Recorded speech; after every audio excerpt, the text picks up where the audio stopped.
0.4, 0.02, 0.08 কি করতে বলছে? গুণ করতে বলছে। আমরা দশমিকের গুণগুলা খুব সহজে করতে পারি।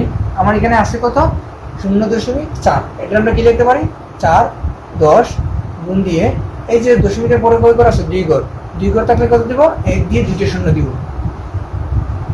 উপরে দিব 2, 1 দিয়ে 2টা শূন্য। দশমিকের পরে আছে কত? 0.8, উপরে লিখবো 8, নিচে কত দিব? 2টা শূন্য। 1 দিয়ে 2টা শূন্য দিয়ে দিলাম। তাহলে এইটা এটা গুণ করে দিলে কত হয়? 4 দুগুণে 8, 8 8 64। কত হয়? 64। ঠিক এখন নিচে গুণ করে দিই। 1 2 3 4 5, তো শূন্য আছে, একটা যদি আমি সবগুলো গুণ করি 1, শূন্য কটা হবে? 5টা হবে। এখন এই যে আমরা খুব সহজে করতে পারি, এই যে এখানে গড় কটা আছে? 5টা। এখন একের পরে কি করে দিব? দশমিক দিয়ে। একের জন্য কত হয়? 0.0. আচ্ছা, এখন এখানে আছে কত? 64।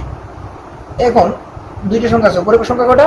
2টা। এখন ওই যে এখান থেকে নিচে কটা সংখ্যা ছিল? 5টা ছিল। 1 2 3 4 5টা। এখন এই 5টা ছিল না? এই 5টার মাঝে 2টা সংখ্যা আমি কি বসাবো?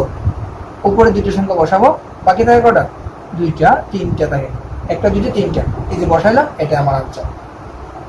এরকম আমরা অঙ্কগুলো শর্টকাট নিয়মে করতে পারি।